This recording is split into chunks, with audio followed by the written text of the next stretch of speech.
fauteuil s'appelle Royeroid. Il fait partie d'une série de mobilier dont fait partie aussi un canapé.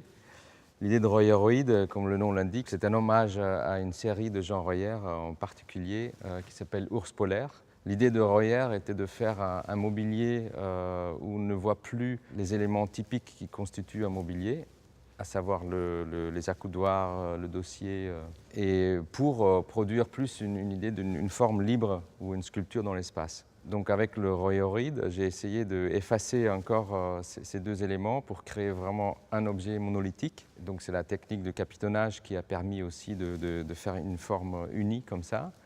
Et après, on voit qu'il y a un léger changement de couleur, de teinte. Et en fait, c'est là que se situe l'hommage, parce que là où la couleur change, en fait, ça correspond aux zones qui, chez Royer, chez l'ours polaire, étaient des zones séparées. J'utilise dans mon travail souvent la technique du capitonnage, mais toutes les pièces capitonnées que j'ai créées, en fait, représentent une exception par rapport au travail à l'ordinateur, c'est-à-dire qu'ils passent quasiment jamais par l'ordinateur. En fait, c'est des pièces que j'imagine, que je dessine un peu, et on passe très vite à la pâte à modeler, à petite échelle. Sur la pâte à modeler, on apporte les lignes pour créer la fluidité des lignes. Et après, avec le fabricant, on passe très vite à une échelle 1, un prototype.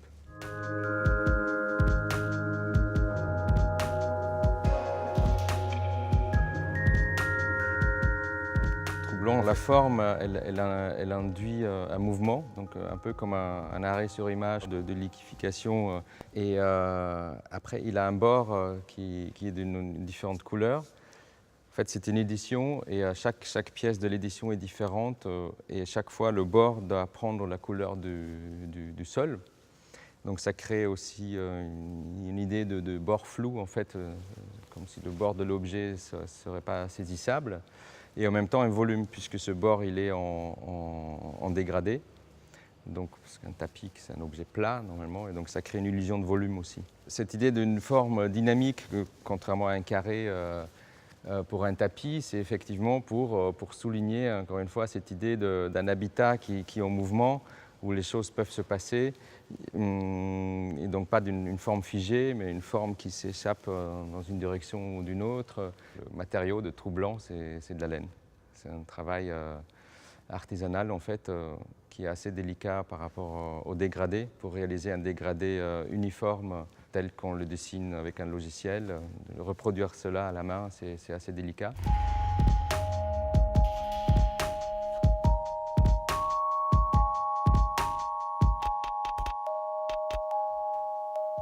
Donc BDC, ça vient du mot bout de canapé.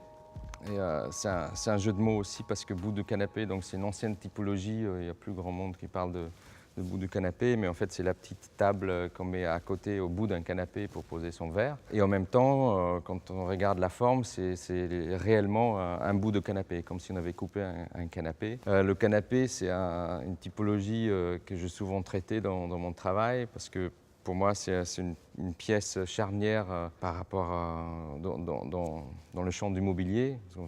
Pour moi, l'achat du premier canapé, c'est un moment assez critique où on passe d'un état justement plus libre, moins conventionnel, à un état peut-être plus bourgeois ou plus installé.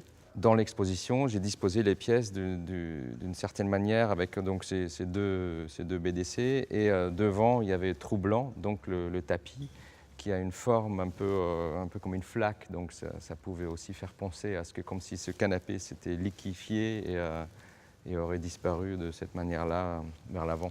Donc la fonction de BDC, c'est un BDC, réellement. Donc, on peut appeler ça une sculpture utile, puisque ça dévoile peut-être pas immédiatement sa fonctionnalité, mais c'était absolument dessiné et conçu pour accueillir des objets divers, comme une table basse.